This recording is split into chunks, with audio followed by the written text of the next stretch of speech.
Hey there, welcome to Board Game Hot Takes. My name's Tim. And this is Chris. This is Adam. And today we're continuing our countdown of our top games of all time with numbers 11 through 20. So we're getting to the top of the list here.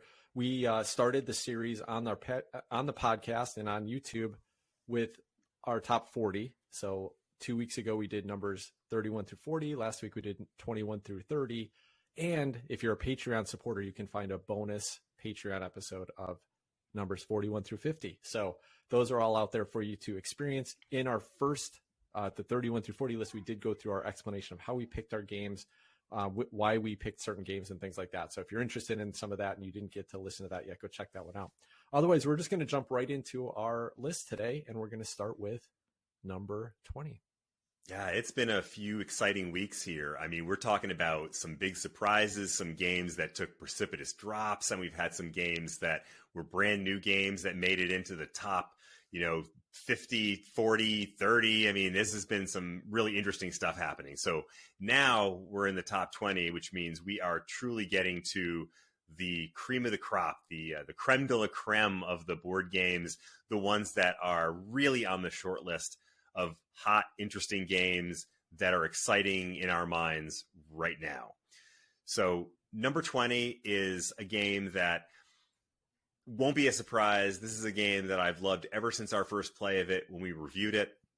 It's La Granja, designed by Michael Keller and Andreas Odendahl and published by Spielworks. This game has one of the coolest uses of multi-purpose cards that I've ever seen, and that's a mechanism that I really enjoy. I love how you can use them to be carts that you fill up to sell in the market. You can use them to build out your farm. You can use them to provide special workers that give you an ability. There's so many neat things that you can do with these multi-purpose cards, and you have all these little free actions you can take that expand out the almost unlimited number of things that you can do. And on top of that, despite the fact that this game has one of the most bland possible themes that you could ever have, it's so satisfying in gameplay that I can overlook, I have to overlook the lameness of the theme. I mean, farming in Mallorca. I mean, how could that possibly be fun? Well, the answer is it just is. I love playing this game. Always happy to play it, especially when Tim brings his exciting, fancy, new production of this game. Well, didn't he bring that and we just left it on the table? I think we just totally ignored that the last time he brought it to Big Bear. Is that right? No, I don't think I brought it to Big Bear. I brought it I brought it to Portland. He did, so yeah. If I brought it, maybe somebody would have asked for it, but I didn't think to bring it for some reason this time.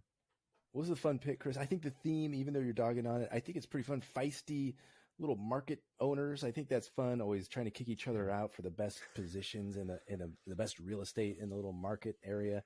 I think that's pretty neat. It's a nice mechanism. The dice draft is pretty cool. That happens in the middle phase of the game or each round. Tim was talking about this, how the flow is a little bit chunky, right? There's this thing's happened first and this thing's second and this thing's third and fourth. So that part's kind of weird, but once you get past that and you figure out the flow of how it's going to work, the game is pretty fun. Yeah, we mentioned this on the bonus episode we did because this was my number 46, and I think that's the only reason it's fallen for me is it's a lot to track. It's a little tough to teach, but what a wonderful game, Chris. I'm so happy that you're still enjoying it, and we got to get a game going. We haven't played this for a little while on Board Game Arena. We got to get one of these running again. For real. My number 20 game is Voidfall. This is one by Mindclash Games and David Turksey and Nigel Buckle. So we played this one long ago when the Kickstarter came out, and then we got to play it again in Big Bear. We spent days setting this. I think we sent the box out and had a team of helpers set this thing up before we arrived at the little house that we were staying at up in Big Bear. So it was ready. We got it set up and ready to go. And I'm like, oh my gosh, this is way too much stuff. There's too many ships. There's too many rule books. There's too many spiral bound scenarios to go through to figure this thing out. This game is going to be, I'm just overwhelmed. I'm saying, wait a minute. What, you get to do this? We're doing these cards here. Now I have to pick and try to select.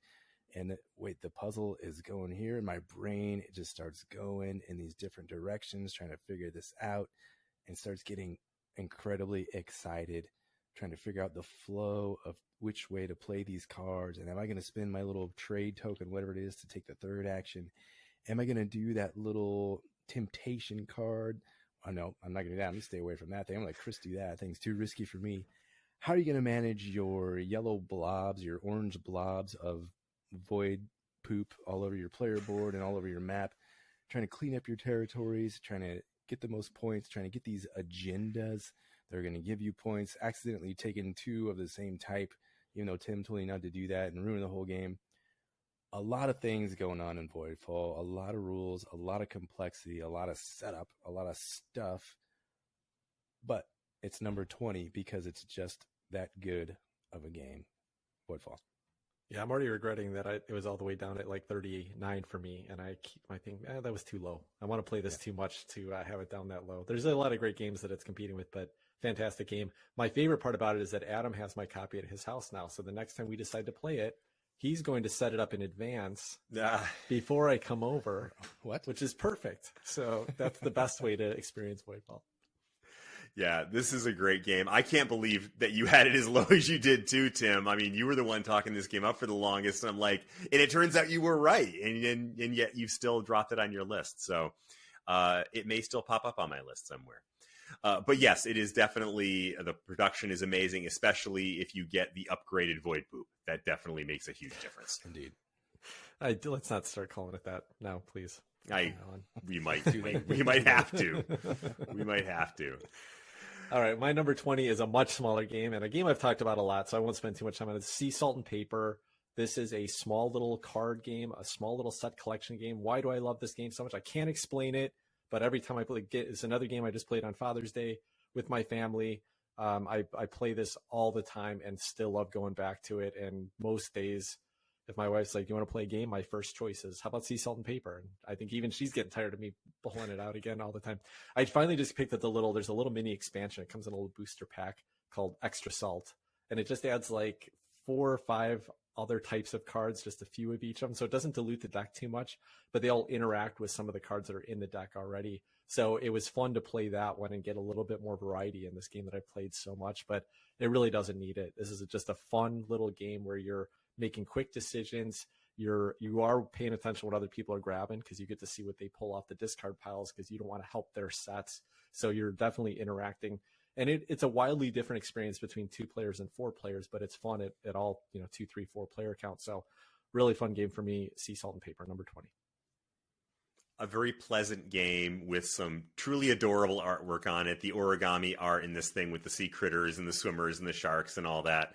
I will admit that is a lot of fun. Chris digging deep to find some nice things to say about Sea Salt and Paper. I have fun playing this one, but yeah, I could see it's just a light little card game, little filler, but it's a great card game. It does what it does very well. Super fun game, Sea Salt, Paper. So another light little game to throw on the list is my number 19, Darwin's Journey, designed by Simone Luciani and Nestor Mangone, and published by Thundergriff Games. And in case you weren't reading my sarcasm there, I thought I was landing on pretty thick. This is not at all a light, slight game. This is a big, heavy, dense game, but so much fun. I think, Tim, you had mentioned last time just what a fan you are of Simone Luciani. I feel exactly the same. I'll play anything that he puts out there. Him and his design partners, of which there are so many in that group of Italian designers that we enjoy so much. This one, I think I was the biggest fan of this game. It did so much neat stuff that I really enjoyed. Training your various workers to make them more powerful, exploring the islands by ship, taking your ship from island to island, and then being able to offload your little workers to go and explore the islands and move along these little, not tech tracks, the wrong term, but as you move up the track on the island, you get bigger and bigger benefits. So all of that was so much fun. There was some odd things like, the shape of the spyglass or the shape of the magnifying glass dictates what kind of space it is. I don't know what that's all about. I've generally only seen one kind of magnifying glass, but so much fun. And I feel like this is one of the ones by Simone Luciani and his design buddies that doesn't include boring artwork. It has quite pleasant artwork. And the theme on this one doesn't make me want to yarf, unlike, was it Lorenzo El Magnifico and some of its ilk? Which, watch your mouth. Yeah, get that. game out of your mouth. No, it's yeah. I much prefer Darwin over Lorenzo. Sorry, Lorenzo. Well, Chris, I'm going to have to show you my monocle / magnifying glass collection. There are so many types of magnifying glass out there that, don't limit yourself to just one. Anyways, this game, the puzzle had me stumped. I didn't know what to do to get points. These boats were just taking off without me, leaving me in their wake. So I wouldn't mind going back to this one, trying this one again, Darwin's Journey.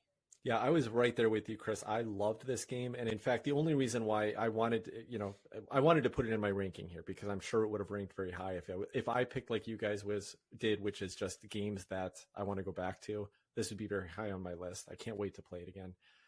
I only added 3 games that I only played once to my entire list here. And the only ones that made it were games that I've actually purchased. So I'm committed to them. I know that I like them enough that I was willing to purchase them. And that's something that takes a lot for me. Darwin's Journey didn't quite meet that standard, but I do think that if I played a couple more times, I'm still going to love it. I think it's a fantastic game. And we talked about on the review that it's mostly worker placement game. Yeah, there's some clever things going on, but this is kind of like sometimes, brilliant designers take things that have been tried and true and they make them better. And that's what the designers did here. This is just top tier Euro worker placement game, just exceptional all across the board. So I can't wait to go back to this one. Tim with a high standard of principles that he refuses to violate for his list. It's amazing. Stick to it. I love your morality, Tim. Only when it's important.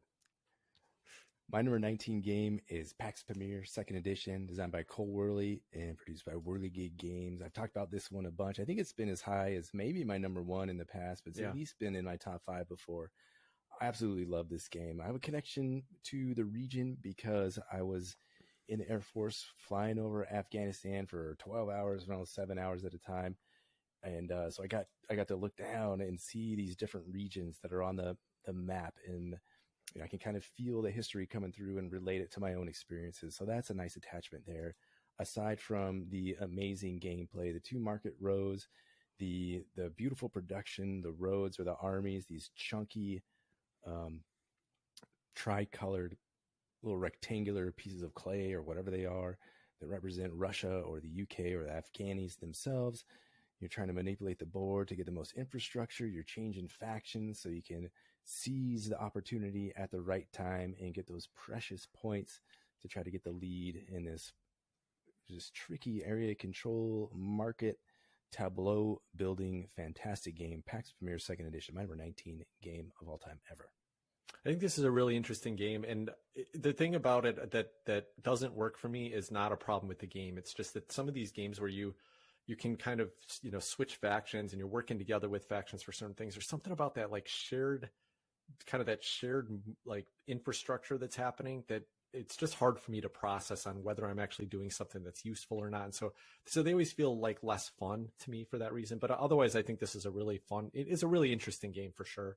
But it does lead me to one of the games that didn't make my list because of my high standards, and that's Arks, which is the game that I'm really excited to play by Cole Worley. So I'm going to slide that in here on the conversation with PAX Pamir. I just got my shipping notice. I should be receiving it Wednesday, but at my other address, so I won't actually get it until early August at this point. But I'm very excited to go back to Arks. Adam's going to have it, so maybe we'll get a chance to play. But the reason I didn't put it on my list is because the version we played was such an early prototype, and I know it changed drastically that I wasn't willing to say that it belonged on this list yet. But I can't wait to go back, try this new one, hope it exceeds my expectations and becomes my new favorite Cole Worley design. Yeah, I have played this game a couple times now, and I'll caveat this with I don't know that I ever fully understood the rules. I read them. I watched a rules video, so I feel like I did my due diligence on this one, and it stumped me. And I think one of the things that bothers me is that same thing that you complained about, Tim, which is that kind of shifting alliances. I just have a hard time enjoying this one. Now, I do appreciate what Cole Worley was doing. I like the fact that he tried to create something that had some historical authenticity to it. I like the fact that it has, it's not just about the colonization, but it's about the kind of the whipsawing of the Afghani people, amongst these various factions, and how, what a challenge that could be. And so it's not just like a straight, make the most points colonizing as best you can. So I appreciate that aspect of it. I just have a hard time finding the fun in this one. Yeah, I get that a lot. I do get that. I've tried PAX Renaissance. It's also on Board Game Arena lately. And the same thing is I get that it's a neat design and a neat game, but is the fun there? So I can see that applying here to PAX Pamir as well. All right. Well, my number 19 is another light card game, but this is I think this is why Haggis didn't make the list, because this is my top ladder climbing shedding game. This is Tichu. This is a 4-player only game, but if you get 4 players together to play this team's game, it is fascinating. It is fun. It has a lot of little things going on for what is a simple, shedding ladder climbing game, and creates great moments. I've just had a blast every time I've gotten a chance to play this with 3 other people that know how to play it. Tichu. Yeah. I don't think Chris is going to say anything, so I'll jump in. I'd love to play this one. I think I'd have a blast with this one if I had the right group. I love these team games where you're like, I think teams probably with the person across from you, or so it's every other player is your teammate. If there's 4 players, so that makes 2 and 2. If that makes any sense. I'd love to try this one, Tim. I don't think I've ever tried it. Just make sure you bring someone who knows the game really well so that they can teach you.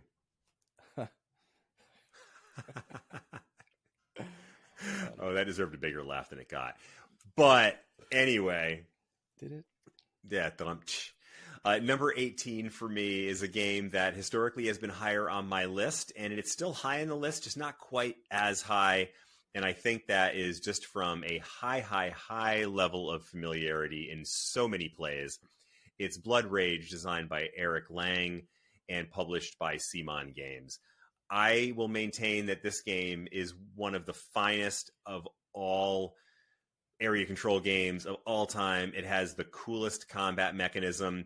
It doesn't have some of the bells and whistles and gewgaws of like Rising Sun, another great Eric Lang game that I just don't personally enjoy. Tim, you had mentioned this one last week. That has some really cool stuff going on where you pay for the different actions in combat, but there's nothing in board gaming that quite measures up to Blood Rage when it comes to picking just the right card to wail on your opponent in a way that they never saw coming, and it makes you feel so clever. And it's such a great game. I just don't know what to say about it. So good. Yeah, I like the fact that even in an individual battle, sometimes when you lose, you really win, and you can have the whole game. You can go through the whole game by just losing battles and actually still winning the whole game. So very cool, clever design, Blood Rage. It was on my list last week. Yeah, there's some very fascinating different opportunities to win this game, like different ways to score, different mechanisms, different strategies you can go down. And it feels like it plays out differently every time. Even though the cards you're drafting barely change, only a few cards get removed every game. I do like, though, when you up it to 4 players and all of a sudden you see cards that you've never had a chance to see with all the 3-player games we play. Blood Rage is great. Yeah, we've played a few games of this recently with listeners and friends on BGA, and I've seen a bunch of those new cards come out, and I always get a little thrill when I see a new card that I don't recognize. Yeah, it's almost a shame that there wasn't, like, it would be fun to have a little expansion that did just that. Just added more variety to the cards. And it's kind of like what we talked about with the Star Wars, the deck builder, where I think the reason they're not doing that is because you risk mixing up the wrong blend. Like you shuffle in some bunch of cards and all of a sudden you're going to not have any combat cards in one game or not have any quests. And I think that could really hurt the game. So maybe it's best just keeping it as it just would be. Variety is always fun, but somehow we played this game dozens of times and still have fun with it. Yeah. My number 18 game is Baseball Highlights 2045. This game came out way back in 2015, almost 10 years ago. It's by Mike Fitzgerald, published by Eagle Griffin Games. This is a deck-building baseball game. My main rival in this one, again, is my dad. He's incredibly good at this game and has tons of fun playing it. What you're doing is you're playing a miniature baseball game every time, and you're playing in series. So you don't just play it once and done. You have the recommended way to do it is you have a little 3-game mini series. So no matter what, you're playing 3 games. Into each game, you draft a card. You get points, money by playing these cards that brings the fans to the stadium. So you earn money each game, and then you draft cards. You got to pay money to draft these cards. You can get 1 or 2 or 3, depending on how much money you have. And then you got to send cards from your hand down to the minors. Those guys are going down. And so you do that. You play this 3-game miniseries. So you kind of build your decks up, your lineup over the course of these 3. And then you go to the World Series. You play a best out of 7 World Series where you're doing the same thing. So some of the thematics fall apart here a little bit, but it still works. After each game, again, you're still drawing new cards. So by the end of this World Series, the last game, hopefully it stretches out to a game 7. You have these super powerful decks sparring against each other. You're able to draft in such a way that you can counter what the other guy just bought. Maybe the other guy bought somebody that crushes the ball, but he's like a cyborg, because you're in the year 2045 where cyborgs are playing baseball, and you can draft a pitcher that cancels all hits that a cyborg might get. So you have things like that going on in this game. I like the money mechanism, turning that into drafting cards, and that's how you build your deck. A clever way, a very thematic way to do a deck building game. Helps if you know baseball. Fast runners can go first to third on a single. I don't know if that means anything to Chris or Tim. Probably not. There's a lot. You can do bunts in this game. You can hit a player. If a pitcher can bean a player and that guy will be injured, then you have to get rid of that card and pull one of the cards back from the minors back up. So that's kind of silly. They're coming out with a fully incorporated everything ever made for Baseball Highlights 2045. I don't know if the Kickstarter is over or happening now, but it'll probably be available for a little while over at Eagle Griffin Games if you're interested. My number 18 game of all time, Baseball Highlights 2045. Did you back that all-in package, Adam? No, I'm happy with what I have. I bought the base game, and I have a few expansions enough to keep me happy for the amount that I play this game. I play it maybe 3-4 times a year. There's a stack of cards, I don't know, 5 inches high or something like that. So plenty of variety, plenty of new cards that I see every time, or enough that I'm like, oh, that guy, Barry Sosa, he's out. I'm going to buy that guy. And he's amazing. I only see him once every couple of years. Adam taught this game to me a couple of years back. We played it, and it's pretty fun. I got to say though, like the theme is, I'm so disconnected from it that I just probably will never find the joy in this game that Adam did. So I think if you're really into baseball, this is probably, you should definitely check this game out, because there's not a lot of baseball themed card games, and it did feel very thematic with a couple weird disconnects. But again, like that running speed thing, I had no idea what was going on. Adam had to like manage that every time. I don't Obviously, understand Tim, this. a What runner's is going going to on? go first to third. If he's fast, he's going to make it. How do you know the sack fly rule, Tim? Come on. Yeah, clever enough. Chris, did you ever get a chance to play this? I really want to play this game, and I don't have any particular connection to baseball other than my son played baseball for a few seasons in Little League. But I tried it on the app, and I never quite got the feel for it, which I think had more to do with playing it on the app than it did for the game itself. So, Adam, if we ever get a chance, I would love to play this game. It seems like a terrific one. I'd love to have you teach it to me. Yeah, it has a nice. I would love to, Chris. It has a nice tactile feel. Another plug for it with the little pawns, the smooth little 3 different color pawns. It's a very nice tactile, old school kind of feel. Baseball Highlights 2045. Nice. All right. Well, my number 18 is the Voyages of Marco Polo, and a little bit of a cheat here because I didn't put both on my list. So I'm just going to combine it with Marco Polo 2 in the Service of the Khan, I think is the full subtitle on that one. But this is a great little dice worker placement game. You roll a bunch of dice, take turns placing them out on spaces that are going to give you resources or give you movement around the board. It's a tricky puzzle. I never do well at it, but I really have fun playing these games, and they're different enough where you could own both of these. And I think I love playing both of them, and it can be day to day by which one I want to play at that time. So these are great games, great Euro style games for me. Is this another Simone Luciani design? I didn't even look it up at first. I think it is, but yeah, another great series by our Italian design friends. Yeah, it's funny because we played this game and Maracaibo within a few months of each other, and this may be a false equivalence, but I kind of link them together in my mind. And for some reason, this one just didn't stick with me the way that Maracaibo did. Not sure why, but the thing I remember most about this game was just how punishing the movement economy was. That was the thing.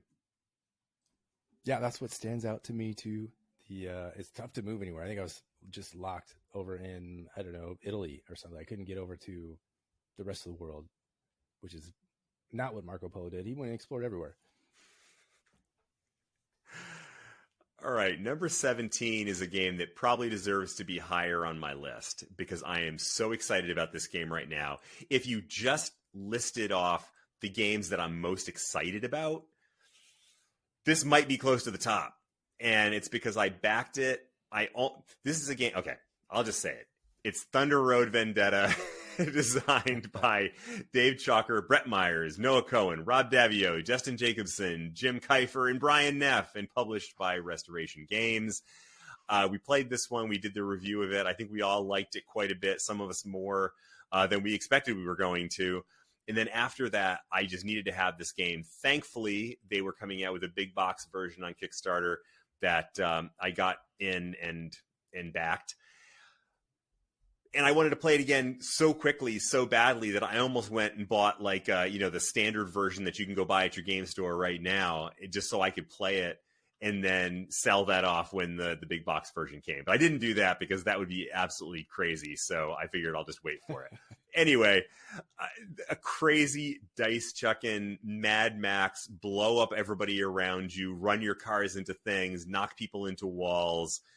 Very little, I was going to say no, but I'll say very little strategy in this game, but so much thematic fun.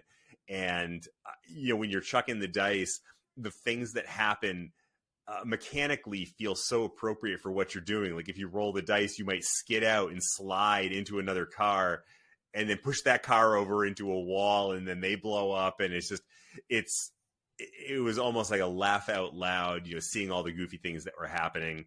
And there was enough fun decisions to make that the game stayed engaging. I'm dying to get this one played again. I cannot wait till my order ships on this one. I think it's actually supposed to be coming relatively soon. So when it does, I'll be sure to get this one on the table right away. And hopefully sometime soon, I'll be able to bring this guy to a con that we're doing and play with you guys as well in the physical version. Yeah, Chris, hearing you talk about this one's bringing a big old smile to my face. This is one we played the one time. I forgot to put it in my ranking engine, my Pub Meeple thing. Somehow it slid through the cracks. It'd probably be up here somewhere in my 30s or 40s if I'd remember to put it in there. What a funny, pure chaos game. It's more just, can you survive? Nobody even got close to the finish line. Everybody died, and I had one car that somehow weaseled its way up to the front and survived some Death Canyon jumps and was out of the line of fire for a few dice rolls there. I still love that in our one play of it, none of us made it past the second board. We were not very good racers. We were very good at blowing each other up, though. Yes. All right, my number 17 game. This is the one Simone Luciani game that actually is a good game that matters. This is Barrage. This came out in 2019.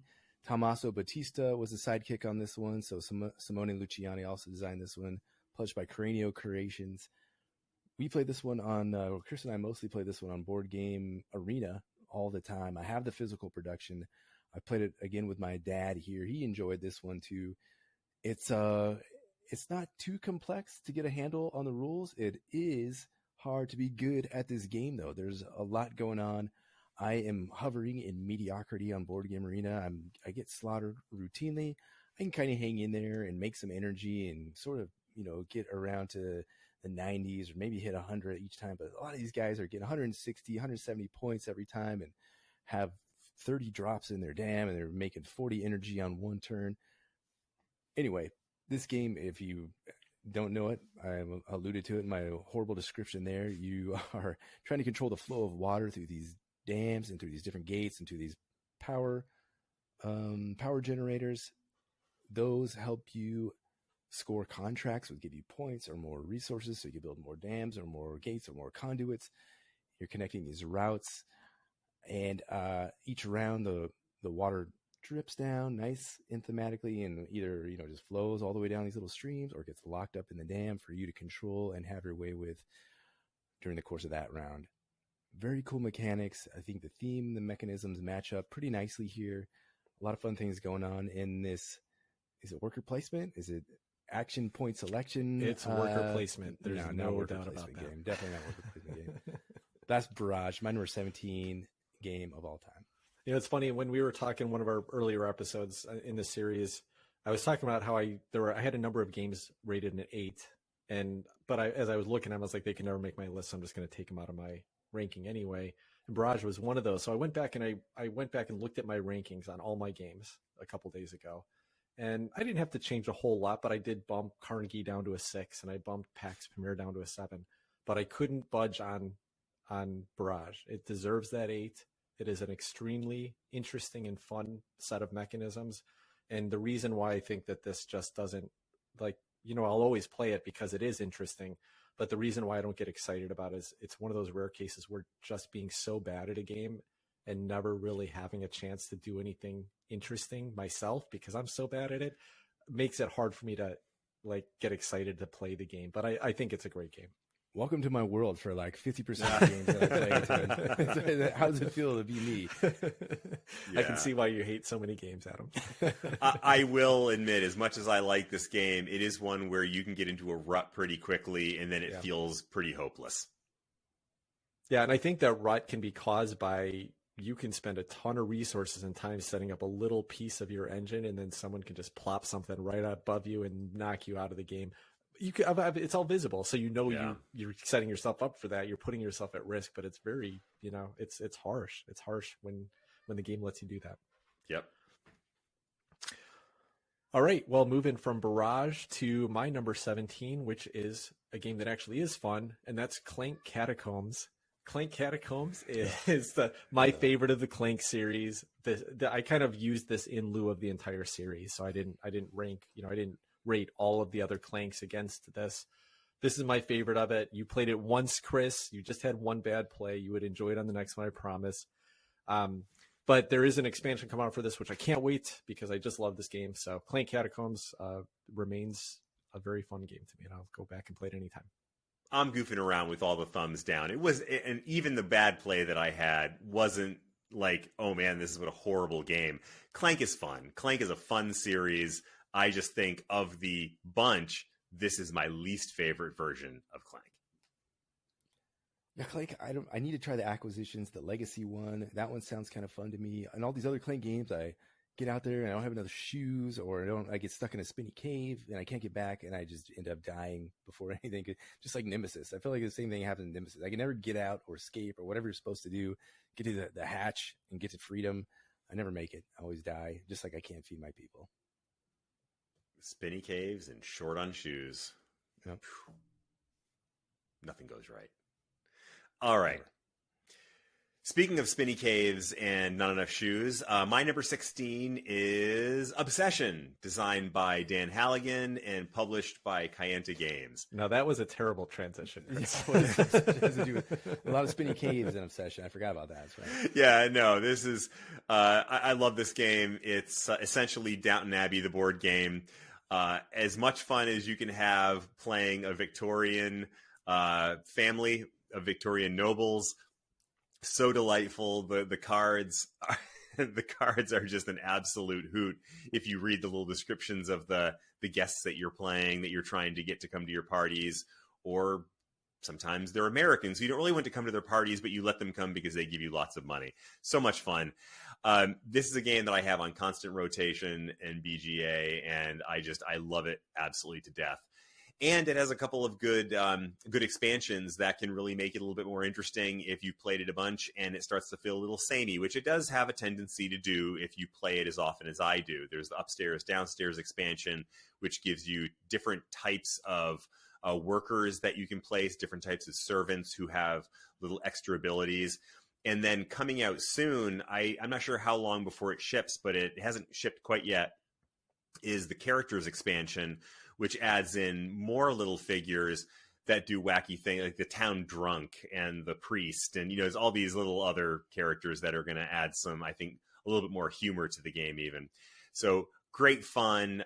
Again, highly thematic. I still remember back before I had opened my mind to different types of games as much as I have now, Tim had brought this one up, and I thought that was the stupidest thing that, I've ever heard. A game about social climbing in Victorian England. But now here it is, years later, this game has consistently been on my list. and now it is at number 16, which is actually not too different. It moved up a couple spaces since last year when it was number 19. So go Obsession. Chris, if you want to play a social climbing game, Victoria, I have John Company 2nd edition right back there. We could try that one if you're interested. That one's too complicated. Also. Yeah. Ooh, no, this thank is you. So I'm going to credit Obsession with the biggest sea change in Chris's entire personality, because he was so against playing this game because of the theme and then loved it. And yet since then, I feel like he's been much more open-minded about games in general and not being a stickler for just theme alone. So I think Obsession has a lot to do with that. And this is a fun game. I get back to it occasionally on Board Game Arena. I've never still played it in person, and I'd like to at some point. But yeah, it's pretty fun. I was a big fan of the concept of this theme, and it didn't quite pay off for me. Not because it doesn't work, because it totally does, but something just falls a tad flatter than I was hoping for me, but still a very fun game. My number 16 game is Marrakesh. This is an atypical design by Stefan Feld because it's actually fun to play. So what you're doing here is... Wait, I'm going to pause you there, Adam, for 1 second and ask you, how many Stefan Feld games have you played? Castles of Burgundy. Uh-huh. What's the one with the squares? It's just like Castle of Burgundy. Oh, Carpe Diem. You've played Carpe Diem. Yeah, that one's atrocious. Probably that's it. 3. Why so would 3 I go back out of the 40 games that Stefan Feld's made, and you're saying this is a rare, fun game? Well, the ones that people say are his best ones are the biggest the ones that should go. Well, it's not Carpe Diem, by the way. That's not considered one of his best ones. Sorry to interrupt your whole spiel here. I'll get back. No, fine. Go ahead. I'll let you have the mic again in a second, but I got to say something. So I just got to playing Amerigo on Board Game Arena, which is also like a tower game that has little mini games with it, and it feels very, very similar. So anyway, I think you'll find a variety of. It's pronounced America. It's not, but okay. Is that a Feld also, Tim, or why yeah, you? Yeah. Okay. It is. I'm just pointing out that there's a variety of Feld games that you might enjoy, even if you didn't enjoy Castle. So he has one good mechanism, and he's just gonna copy that one over and over. Is that what you're saying? Okay. Well, anyway, this is. Marrakesh, you introduced it to us, Tim. It is so freaking fun. You have a jumble of wooden little octagon cylinders in 12 different colors. Yeah, I think. Yeah, that's right. So you're dropping them down in this tower. Some of them make it through. Most of them make it through, but a few of them don't. And then you're going to draft in player order. So if you're, third out of 3 or 4 out of 4 in order, you're going to put some crappy guys that you don't want in there because you want to draft the good guys that you do want, and you want to get those little red hexagons. Those seem to be super important. I forget all the nuances of this game, but I had so much fun playing it. You draft in these things, you're putting them in little pegs to get these little bonuses, and it's just neat. It seems light, but there is a lot of nuance here. There is kind of a little tech track, and you're trying to connect that thing across this path in the middle, which is weird but fun. And you have this Moroccan theme, which is also so funky. Had a lot of fun, a lot more fun than I thought I would have playing this one. Obviously, number 16 on my list. I would play this one anytime, Marrakesh. Yeah, this is way higher than I expected to see it on your list, but I'm so happy you enjoyed it. I think where the magic comes in this game is not just these great little fun mini games, which are great. It's not just the idea of drafting and drafting these little cubes that have fallen out of the tower, but it's that you have to commit to the 3 actions you plan to do when you place the cubes in there ahead of time. And so not only does it mean that sometimes you're going to be surprised and not even see the color you want, sometimes you'll get a couple that you want, but everyone else knows what you're wanting to do that round. So I can hate draft every time, and it's so fun to do that to people and just take away their actions. But it doesn't hurt too bad. Even if you can't take that action, you get to get a bonus of just putting a cachet on your board and kind of building up your engine for a future turn. So there's a lot of great interaction, a lot of great little fun games that are going on in this one. Love it. Great choice. Forever now, one of my best memories of Big Bear Con will be playing Marrakesh and listening to Moroccan pop music. Yeah. It was just absolutely great. All right, my number 16 is a game that Chris mentioned last week. This is Lost Ruins of Arnak, a game that I've talked a lot about. It's a worker placement and deck building game. The fun part of it is that the worker placement is pretty minimal. It's really just to get some resources. The best part of it is that building your deck, finding a great hand of cards to do fun actions with, and moving up that temple on the right-hand side, which costs, but you also get bonuses every time you do it.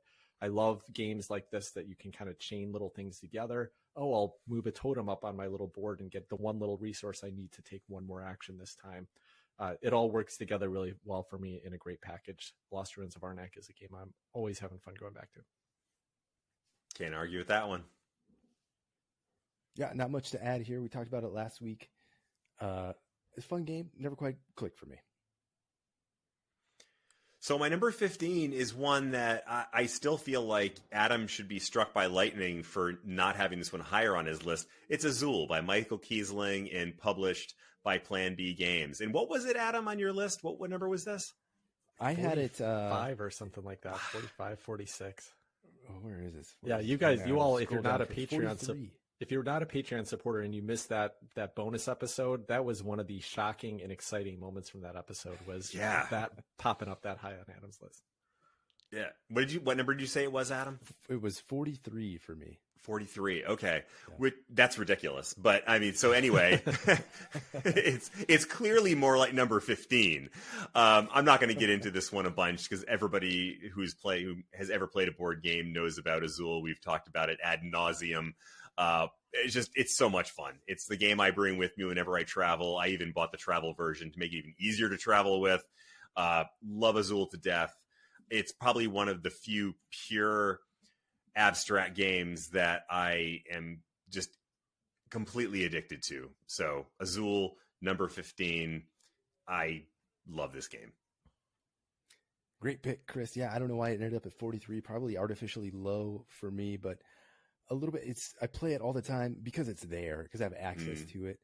And, when I was doing the rankings, I was like, is this the game I want to play right now? Which is kind of my criteria. How bad do I want to play right now? Not super bad. I can play it anytime I want. So, the thirst for it wasn't quite there when I was ranking this, but I love Azul. Yeah, we talked on that episode, and Adam brought up the fact that just some part of this is just that you start to, when you played a game so many times, you lose some of that discovery. And I think it's been really interesting to watch your guys' list the last few weeks, and mine as well, where that's happened. Some of our favorite games that we still love, just don't get us quite as excited. And that's just, that's going to happen when you play something so much that you're not learning, you're not discovering new things about it. My number 15 game is Hegemony. Lead your class to victory. And what do I want to say about it? It was my number one game of 2024, right? That's this year. Yeah. Won a bunch of awards on the Golden Geek Awards. It's this big, grandiose game of class interaction. So you have the state, you have the working class, you have the middle class, and you have the capitalist class. And they basically all have a deck of cards, and they're going to just play a card, do what it says, or take one of their other actions they can do.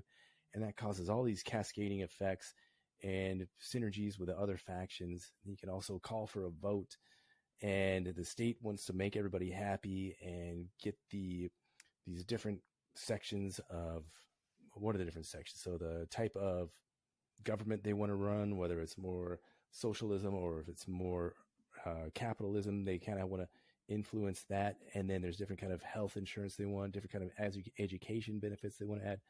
So the state has these different goals than the other three classes, the other three players. It's just neat the way all this stuff works together and teaches you this whole system of how these classes work together.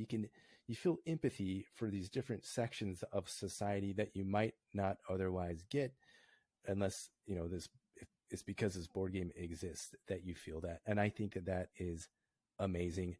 It's kind of low, relatively low, still number 15, which is high, but when am I going to play this? It's so impossible to get to the table. My thirst is high. I really want to play this. But, I tried setting it up and running through all the factions by myself, and that was just way too much. And then, you don't get the little role play things that you get when you're, playing your one faction. You're like, no, I need to get this. I need to form a union. I need to go on strike because Steve is being evil as a capitalist class. So when you're playing these factions individually, you really feel the role, and, the goals just sink you right into the game. It's a beautiful game, amazing design. these designers are coming out, or this publication company is coming out with another game that's supposed to be even bigger in scope, or a different kind of scope, worldwide sort of thing. So I'm looking forward to that one. I forget the names. This is bad journalism here. Anyway, my number 15 game, Hegemony, lead your class to victory. I think the choice of you purchasing this game is exactly that. Like, we need to have an episode at some point about why we buy games, because you clearly don't buy games with the intent of playing them, Adam. You know that you're never going to get Hegemony played with 4 players. And I see you do that all the time versus like, I'll have games I love, but if I don't think that I've got a play group for it, I just won't purchase it. So it's interesting how there's this like different psyche about what makes you go out and purchase games. That's a good point, Tim. I don't know when I'll get this one play. I need to find the right group of incredibly nerdy people like myself here in town, and I need to find the time to actually play this one. When's it going to happen? I don't know, but I love this game so much, and what it does to me, it's almost like a piece of art, something amazing. I couldn't let it pass me by, so that's why I own it. But that's a good point, Tim. Why did I buy it? I don't know. I'm just not going to say anything here, because every time I speak the truth about this unwieldy beast of a board game, you guys just like give me a hard time and tease me. So I'm going to save myself from that tonight. There was one last little factoid about this one, is that this is the only game that ever took us 3 play sessions to get through so that we could do the review episode on it. That's how big it is. I loved it, though. I think it's a really cool game. Yeah, I don't remember. Did we have any games that took us 2 play sessions?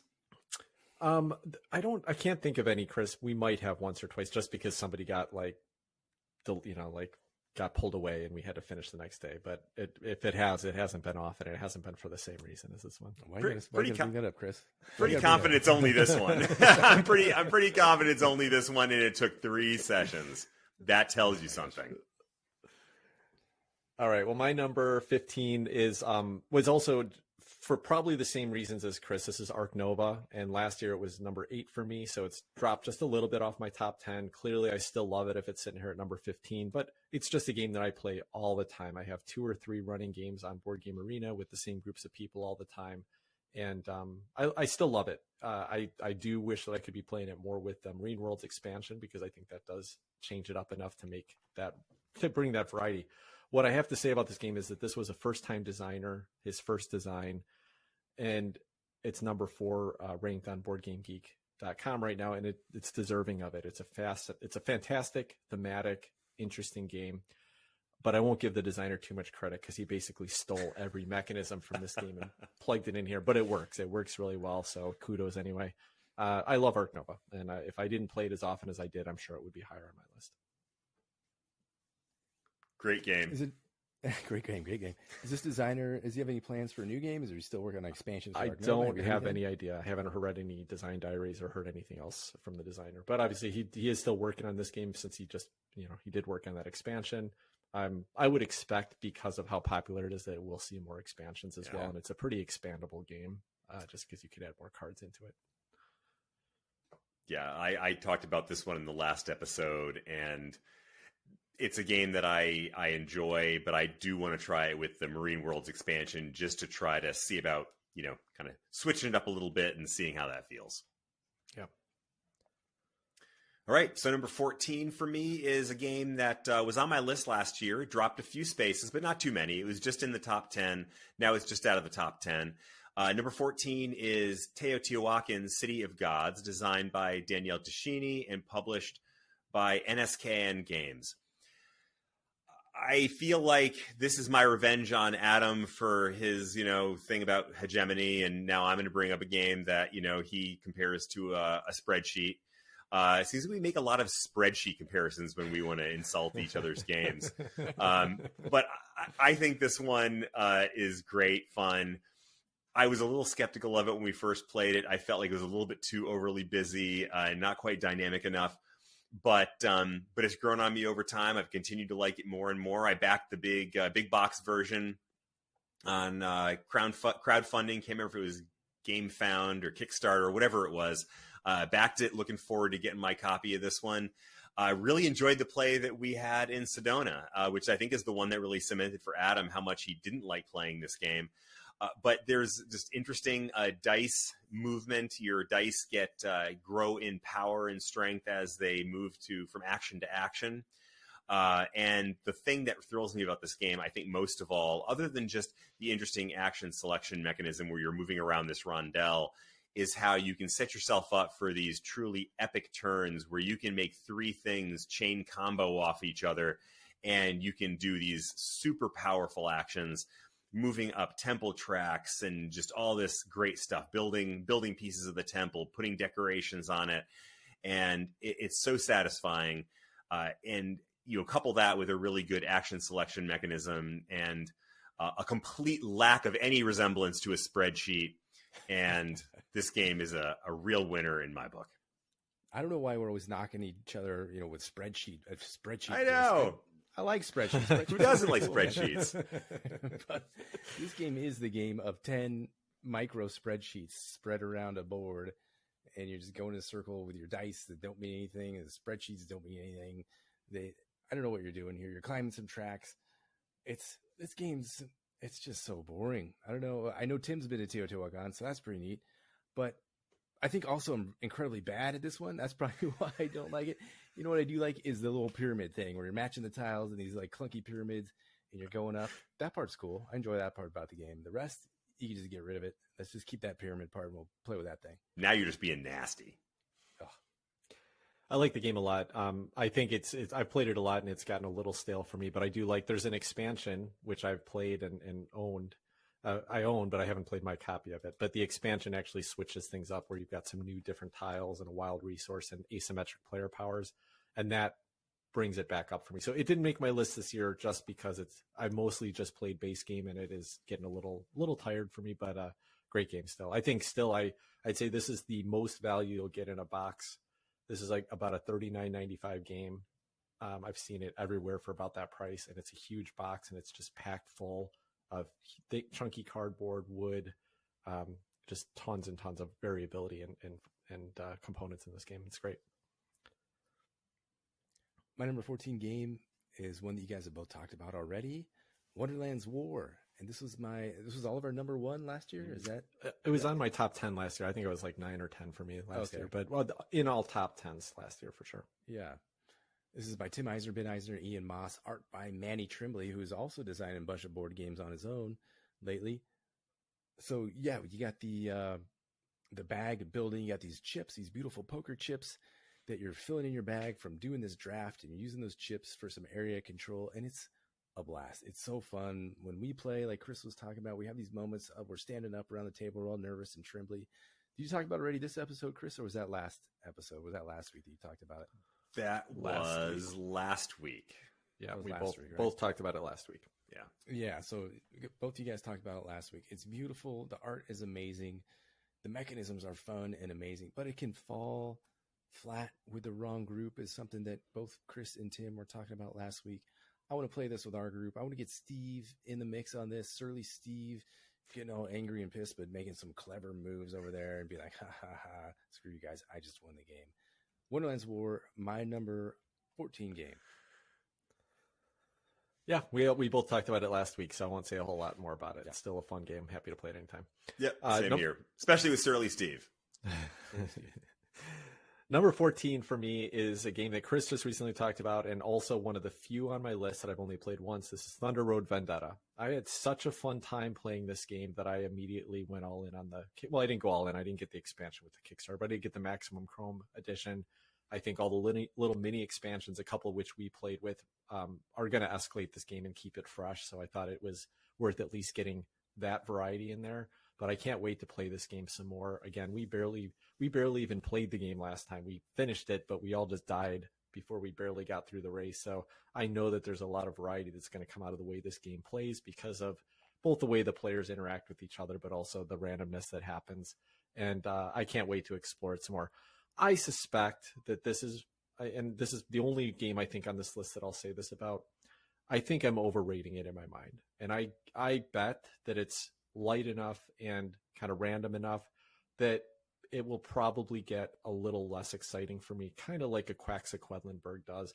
But you know what? Clank hasn't yet, and Clank that's probably the closest comparison I can make. So we'll see. We'll see. I'm so excited about it right now. I think it's a great game regardless. I just don't know how excited it's going to keep me coming back to it. But right now, it's got me really excited. Number 14 on my list. Chris, I didn't hear that it was close to backing. So that's exciting to hear. Or sorry, close to shipping. That's exciting for me to hear. But hopefully, when I'm back to my main home in August, it'll be waiting for me. Yeah. I can't wait to get this one played.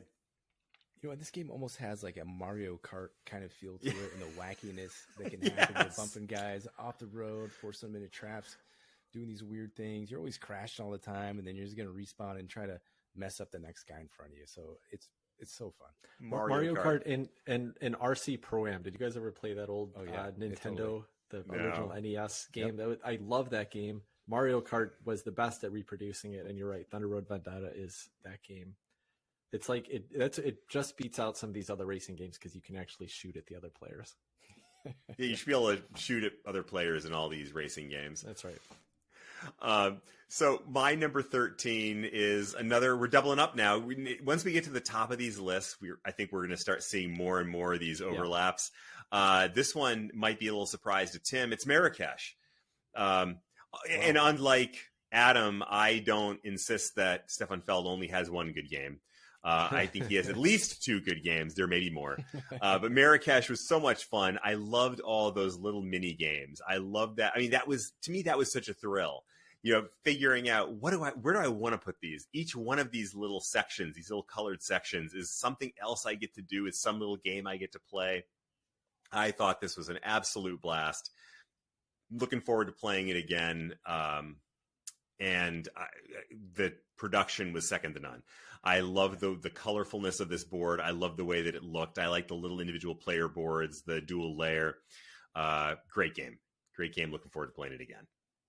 I think one of the funnest parts was during that draft, and maybe Tim alluded to this, is how much is it going to hurt me? How much is it going to hurt the other players versus how much does it benefit me? So that's kind of your decision process. Like, oh, I can see that this one sort of helps. This one doesn't help Chris or Tim at all. Maybe I just leave it there and get it next time. Oh, this one helps you a little bit, but it really hurts Chris. I got to take it. So that's kind of the decisions that you're going through in this game. Yeah, that's cool. You guys, both of you in your top 11 to 20. That's amazing. That's cool. Thanks for introducing that one, Tim. That's great. Yep. My number 13 game is Cat in the Box, and I'm typing that in so I can look up the designer here really quick.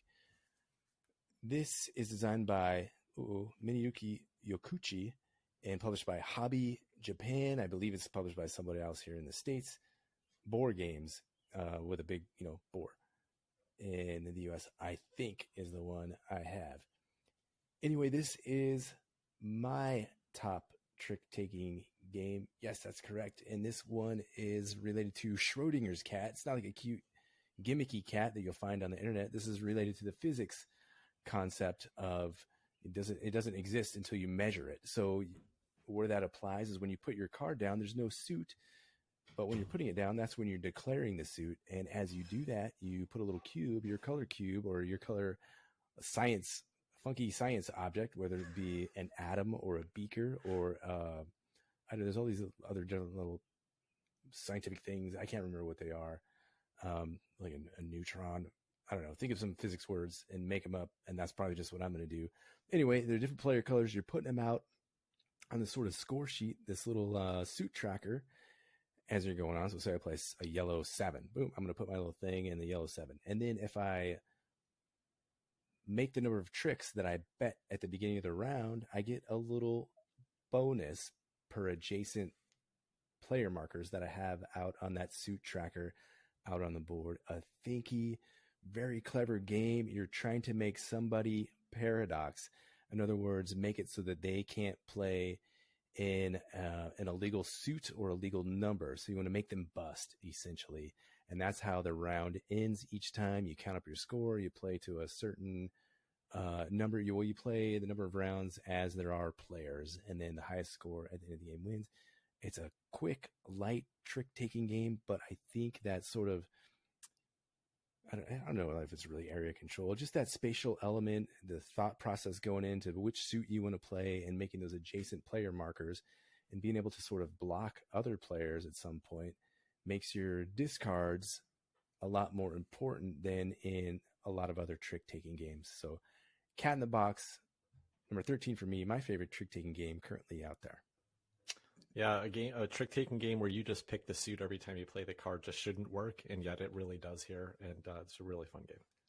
Yeah, not normally a style of game that gets me real excited, but this is a game where I'll make an exception, and who doesn't love a Quantum Cat? That's right. All right, my number 13 is a game that is not going to be on any of your lists because I know you haven't played it yet. This is an Uwe Rosenberg game, Le Havre. It's a recent discovery for me, but I've had several plays of it, and this game is just fantastic. To me, it feels very streamlined, even though it's got a high weight rating on BGG, because I think there's some heavy strategy here, but the rules of the game itself are streamlined. I think it's very fun choices about whether you're picking up one of those big accumulation spaces or taking a more interesting action on one of the cards that have been built. Really love my plays of this game. I can't wait to go back to it. And when it's back in print, I'll be picking up a copy. Yeah, you've talked this one up, Tim. I'm ready to give it a shot. Yeah, same. I'm ready to give this one a shot too. So add it to the BGG Con list. Perfect. All right, number 12. And sure enough, we have another duplicate here, one we've already talked about tonight. And that's Barrage. A great game. There's just what else can I say about it that we haven't already said a million times on the show? I love it. I love how brutal it is sometimes. And, as much as it's a game where you can get, disheartened by how beat down you can get in the first couple rounds, when you don't have that happen to you, there are so many opportunities to do things that make you feel powerful and clever. And I love that about this game. In addition to a super cool, weird steampunk World War I era theme. Awesome stuff. Yep, great pick. Chris, you said so many things so much better than I just did when I tried to talk about it 5 games ago. Well done. It's funny how that little thing I think does escalate it, the little weird, like alternate reality theme to it that barely changes, but all of a sudden it makes what would have been a boring, like, water management game into something that feels a little bit more special. And I think Nucleum, which is a game we haven't talked about on our list, does the same by somehow throwing nuclear energy into this little train route building game and thematically makes it just a little bit more interesting than it would have been otherwise. Yeah. My number 12 game is Pan Am. And this one is having a resurgence for me for sure. This is designed by Prospero Hall and published by Funko Games, or should I say Defuncto Games, because they don't exist anymore. They disbanded. They're gone. That's too bad because they had a lot of quirky little games based on sort of obscure IPs or IPs that no one thought you would have cared about. Top Gun. They made a Top Gun board game, which I have sitting back there. There's a volleyball section of that game, and then you go to a dogfight after that. It makes sense. Just like real life. Just like real life. But anyway, in Pan Am, this is one we have a great time playing. I think our group maybe does it better than any other group out there. At least I love the way that we do it. We have Chris has his soundtrack going, which I've stolen or found. I didn't steal. I found it on Spotify and used it when I had my dad and Sarah and I playing this one. And it's great. You have this very unique worker placement, Tim, where your workers are actually a bid. And you can get outbid. If you do get outbid, you get your worker back, and you can put that at a different spot and keep outbidding. So you have this kind of, why did Chris do that? I have to go and get him back, or should I just calm my emotions and play rationally? Nope, I'm not going to do that. I'm going to do the stupid move just to get Chris back. And you're buying up these routes. Pan Am is expanding out from Miami, or I think we did them expanding out from, I don't know where, Tokyo or somewhere in Europe last time. So we tried a little variation on this. But anyway, they're expanding out, buying up these routes. You hope that they do. So you get these monies. You can buy their cheap stock. Unless you're Sarah and you just hoard all your money until the end of the game. That doesn't make any sense, right? But Pan Am stock was somehow $3 at the end of the game last time. And she bought like all of it and kicked everybody's butt like she does in every game we play together. So many fun moments. Such a great game. Pan Am, my number 12 game. Light, quick, approachable. Just excellent game. Pan Am.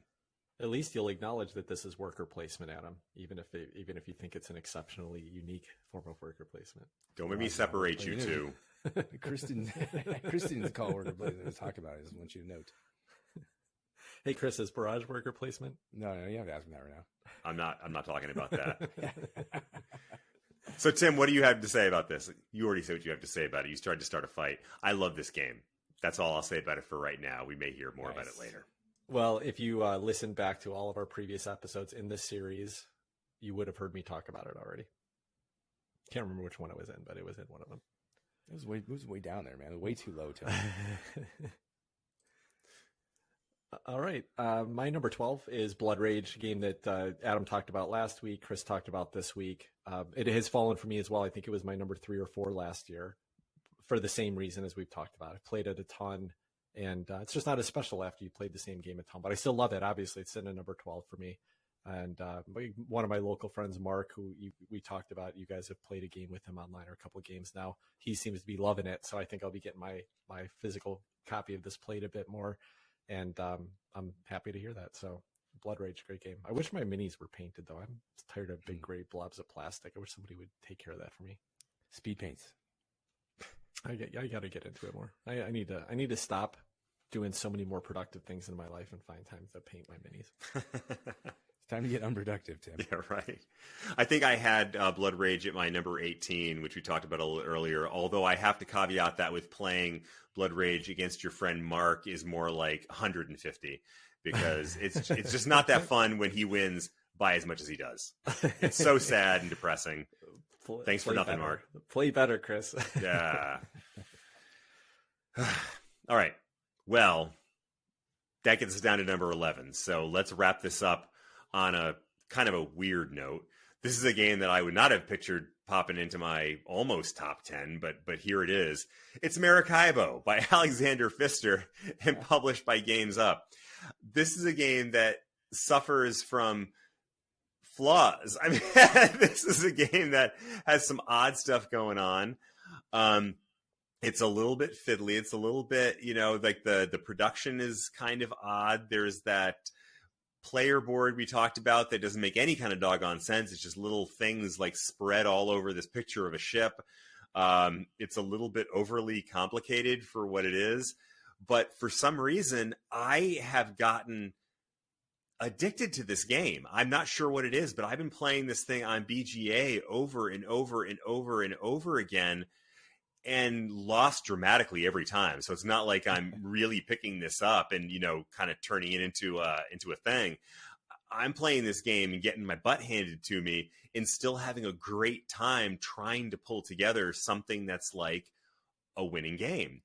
And I think part of it is there's a tableau building aspect to it that, you're building up your income, you're building up your point income, you're building up your ship where you have all these additional actions. You're trying to make cards cheaper by buying cards that make other cards cost less. And there's just all this little itty bits and pieces of engine building in this game that I find super satisfying. And then you combine that with these islands that you're traveling around, and they develop, they have different actions that you can take. I don't know. I mean, I can't explain it to you why I like this game as much as I do, but I sure do. And I'm having a great time playing this one pretty much on constant rotation. Yeah, Chris, this is a great pick. This is one when we played it on Board Game Arena. I think we reviewed it. We did a review episode, and I was at best neutral on it, and I think I was a little bit negative on it. But you know what? This one's fantastic. I absolutely love this one too. I think it's my favorite Pfister game. I think it outdoes any of the great Western trails of Argentina or New Zealand or anywhere. This is my preferred Pfister game. We played this one with Andy Schwartz now. He's an economist, and he has nailed this one. He's got it down. He crushes us every single time. So I try to see what he does. I try to keep up with him. Haven't been able to do it yet. So the puzzle is fun here. I like this one, surprisingly, Maracaibo. Adam, you haven't played any of those other Great Western Trails, so I don't know how you can rank it against them. Good point, Tim. No, it's funny. This game is, I think, exactly the same way as when we did the review on it, and that is, I have a fun time playing it. I think it's quirky and weird, though, and sometimes it just annoys me. So it's like I have a very mixed feelings about it, but it's really cool to see it this high. I never would have bet that Chris would have had a Fister higher on his list than I did. So neither would I. Yeah, but there you go. I got to play, by the way, Blackout Hong Kong recently, which is an Alexander Pfister game, and some really interesting stuff going on in that one too. Ultimately, I don't know if it's some mix of the production, but I think it's going to be a little bit forgettable. But it was fun exploring it. I want to keep playing more Alexander Pfister games. I think he does some cool stuff.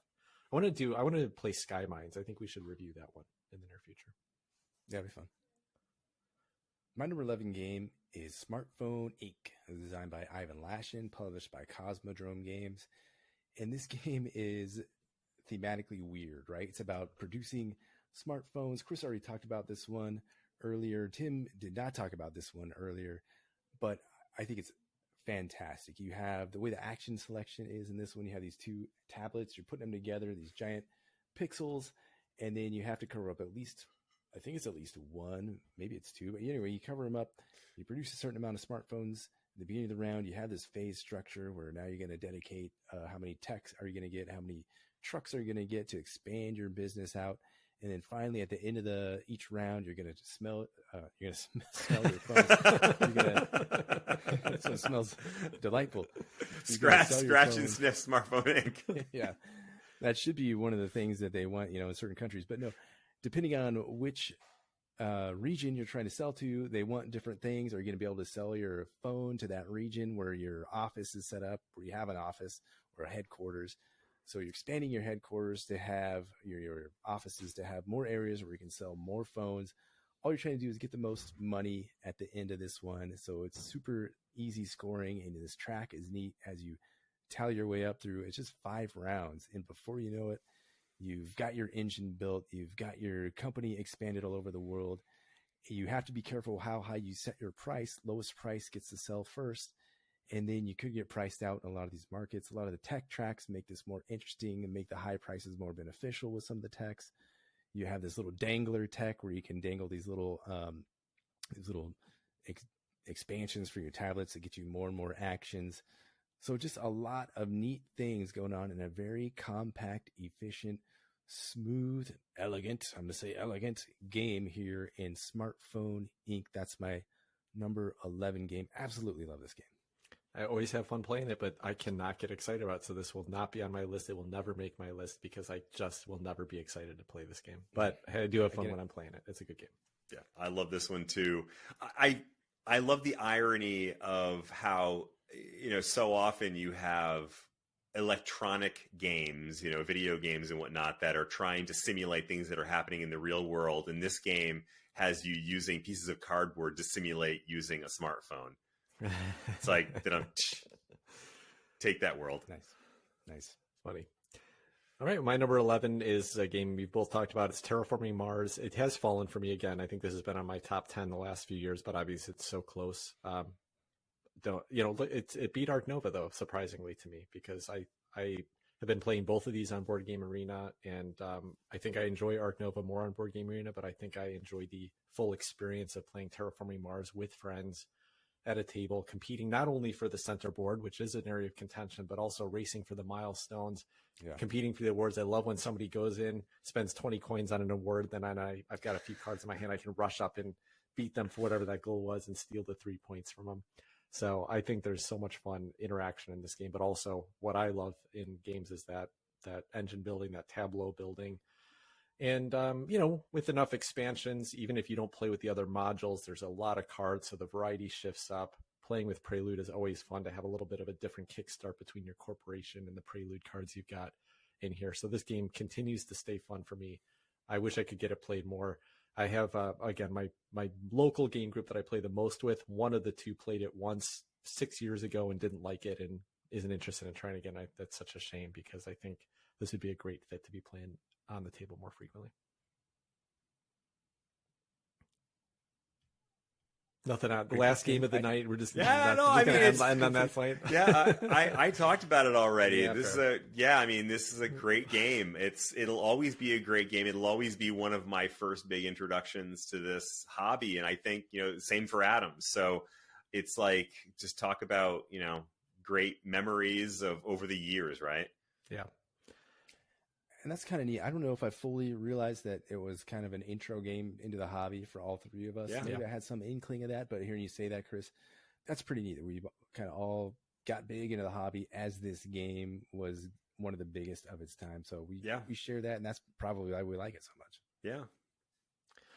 All right, well, that'll wrap up our number 11 through 20 list this week. Next week is going to be the final, the top tier, the top 10 of all time. My list shifted a lot from last year. Got some variety, some games that has never been on a list is in my top 10. So a little spoiler there, something to look forward to. Yeah. If you enjoy this show, please rate and review us on Apple Podcast. Again, you can go back and listen to the rest of the series all the way up to top 50. If you're a Patreon supporter, you can support us at patreon.com/boardgamehottakes. You can find us on Blue Sky, and you can find us on our Facebook group. So come out and chat with us there. Until next week, take care, everybody. Good night, all. Bye-bye.